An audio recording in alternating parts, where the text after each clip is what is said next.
everyone. Welcome to Night Times with Nina. I am your host, Programs Manager, Nina Johnson from Plymouth Church, here to share another story with you. If you haven't read this book, you need to. It is a wonderful book and you probably need to own it. And whether you're 8 or 80 or anywhere in between, it has a really great message for loving yourself and finding your place in the world. So everybody enjoy Giraffes Can't Dance. Gerald was a tall giraffe whose neck was long and slim, but his knees were awfully crooked, and his legs were rather thin. He was very good at standing still and munching shoots off trees, but when he tried to run around, he buckled at the knees.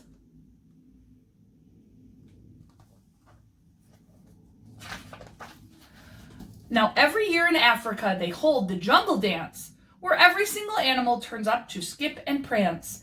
And this year, when the day arrived, poor Gerald felt so sad, because when it came to dancing, he was really very bad. The warthogs started waltzing, and the rhinos rock and rolled. The lions danced a tango that was elegant and bold.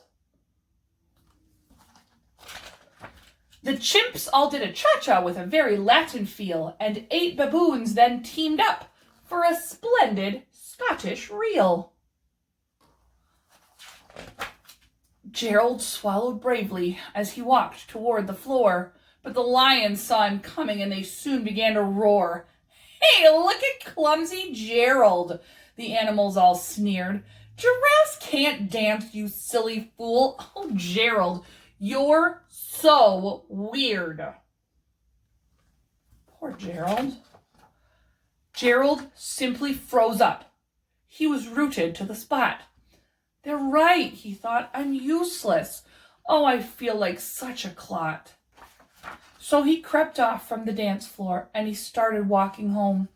He'd never felt so sad before, so sad and all alone. Then he found a little clearing and he looked up at the sky. "The moon can be so beautiful," he whispered with a sigh. "Excuse me," coughed a cricket, who'd seen Gerald earlier on.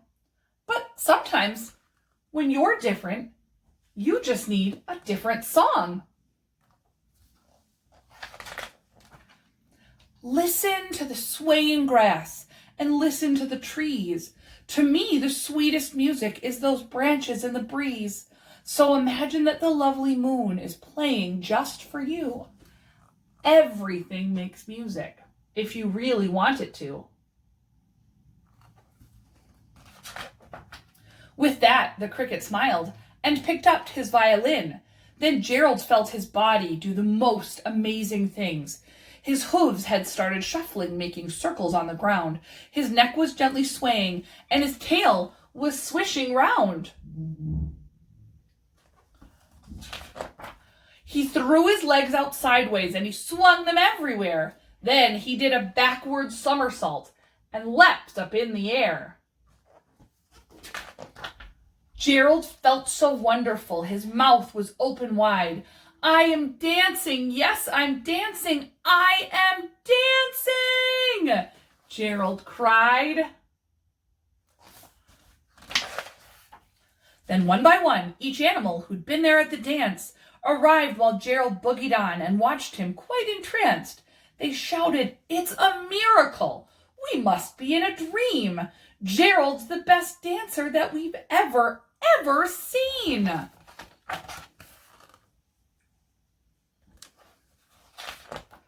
"How did you learn to dance like that? Please, Gerald, tell us how." But Gerald simply twirled around and finished with a bow. Then he raised his head and looked up at the moon and stars above. "We all can dance," he said, "when we find music that we love." So that just means that we don't all have to dance the same way, but the point is that we all need to find the things that make us want to dance and fill our hearts with joy. Doesn't have to be the same, but everybody's got to find their joy. And sometimes you have to make it for yourself if you can't find what you're looking for. So I hope that you find a way to dance, even if the way you dance isn't like anybody else in the world, because we need your kind of dancing, as much of it as we can have in the world right now. Thank you for joining me for Night Times with Nina, and I'll see you tomorrow to share another story with you. Bye-bye.